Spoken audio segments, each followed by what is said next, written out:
কখনো কি ভেবেছিলাম যে সিভিল ইঞ্জিনিয়ারিং পাশ করে এরকম কাঠমিস্ত্রি হয়ে যাব? তো আজকে নিজের বাড়িতে নিজেই কাঠমিস্ত্রি হয়ে গেলাম। হ্যালো এভরিওয়ান, আসসালামু আলাইকুম। সবাই কেমন আছেন? আমার একটা ১০-১২ বছর আগের পুরনো ওয়ারড্রোব ছিল, যেটা হচ্ছে মেলামাইন বোর্ড বা পাটেক্সিল বোর্ড দিয়ে করা।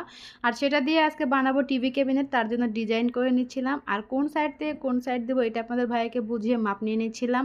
আর সেই মাপ অনুযায়ী আমি আর্ট করে নিচ্ছি আর ক্যাবিনেটের ডিজাইনটা যে কীরকম ডিজাইন করব। যেহেতু ইঞ্জিনিয়ারিং পাস করেছি, এরকম আর্ট কিন্তু আমি ভালোই পারি।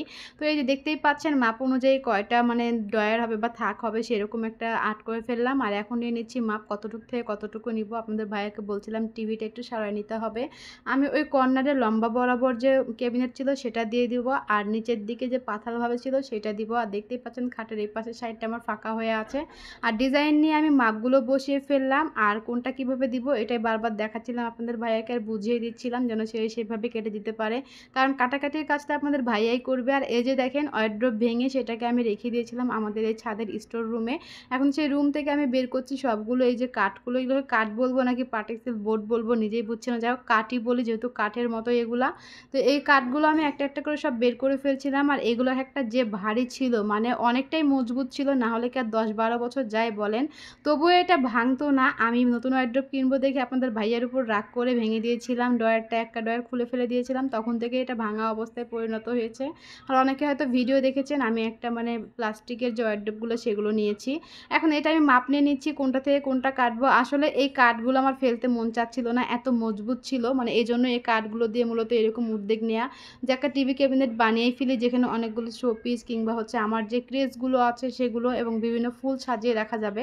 আর এই নাটগুলো আপনাদের ভাইয়াকে দিয়ে আমি খসিয়ে নিচ্ছিলাম একটা একটা করে। নাটগুলো অনেকগুলো নাট লাগানো ছিল, নাট না খসালে তো সুন্দরভাবে এগুলো বাঁধানো যাবে না, এই জন্য নাটগুলো খসিয়ে ফেলছিল। আর এইখানে দেখেন এই নাটগুলো কোনোভাবেই খুলছিল না। আপনাদের ভাইয়া কি কষ্ট করে নাটগুলো খোলার চেষ্টা করছিল, তার কষ্ট দেখে আমারও মানে কষ্ট হচ্ছিল, আসলে এগুলো খুলছিল না। দেখেন একটা না পেয়ে আরেকটা যাচ্ছিল। পরে আমি করলাম কি, এই টুকরা কাঠগুলো তো আমার লাগবেই না, সেজন্য সেই কাঠগুলো আমি এভাবে একটা একটা করে ভেঙে ফেলছিলাম। তা আমার বুদ্ধি দেখে আপনাদের ভাইয়া তো পুরাই অবাক যে আসলেই তো এই টুকরো কাঠগুলো তো দরকার লাগবেই না, তো এগুলো একটু উপর থেকে ভেঙে ফেলে নাটটা আরামে খোলা যাবে।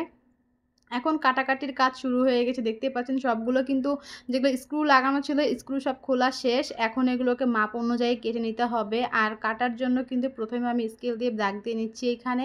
আর স্কেল দিয়ে দাগ নেওয়ার পরে কিন্তু মেশিন দিয়ে কাটতে যাব, কিন্তু আমার সাহসে কোলায়নি, যদি কিছু হয়ে যায়। তো এই মেশিন দিয়ে কাটার কাজটা আপনাদের ভাইয়াই করবে। আমি একটু একটু করে এরকম আড়ি দিয়ে চেষ্টা করছিলাম, তবে আমার দ্বারাই কাটাকাটির কাজ হবে না সেটা আমি বুঝেই গেছি। আমার শুধু আঁকা আঁকি কাজই আমার থাক। তো আমি মাপ করে করে আপনাদের ভাইয়াকে দিয়ে দিচ্ছিলাম যে কিভাবে কোনটা কত মাপ। আমি তো সব কিছু কাগজে লিখে রেখেছিলাম, সেই মাপ অনুযায়ী সেইভাবে কেটে নিচ্ছিল একটু একটু করে। আর এখন সেই মেশিন দিয়ে দেখেন সে আরামে কেটে ফেলছিল, কিন্তু আমি তো ভয় মেশিনটাই ধরতে পারছিলাম না, মানে আমার এত পরিমাণে ভয় লাগছিল। এটার যে শব্দ রে বাবা রে বাবা, আপনারা যারা জানেন তারা তো শুনেছেন, এই শব্দে কিন্তু আর অন্য কোনো শব্দ শোনা যায় না। তো আপনারা অপেক্ষায় থাকেন, দেখতেই থাকেন আমরা কীভাবে এই ক্যাবিনেটটা বানাচ্ছি। আর এটা কিন্তু আমি এক পার্টে দিব না, কারণ যেহেতু অনেক বড় ভিডিও হয়ে যাচ্ছে, আমি 2 পার্টে দিব। তো এটাই হচ্ছে মূলত ফার্স্ট পার্ট। আর দেখেন আমাদের কাটাকাটি শেষ করার পর আপনাদের ভাই এখানে স্ক্রুগুলো মেরে নিচ্ছে। আর আমরা কিন্তু এখানে ১ টাকাও খরচ করিনি, যে ওয়ারড্রোবের স্ক্রুগুলো ছিল সেগুলো দিয়েই কিন্তু লাগানো হচ্ছে। দেখতেই পাচ্ছেন যে এটার একটা সাইড বাঁধানো হয়ে গেছে, আমি একটু স্ক্রুগুলো টাইট দিয়ে দিচ্ছি আপনাদের ভাই আর আমি দুজন মিলেই। তো আজকের মতো ভিডিওটা এ পর্যন্তই, কেমন হলো অবশ্যই জানাবেন। আর আপাতত এতটুকু কাজ কমপ্লিট হয়েছে, বাকিটা আপনাদেরকে পরের ভিডিও দিয়ে দেবো, আপনারা দেখতে থাকুন। আল্লাহ হাফেজ।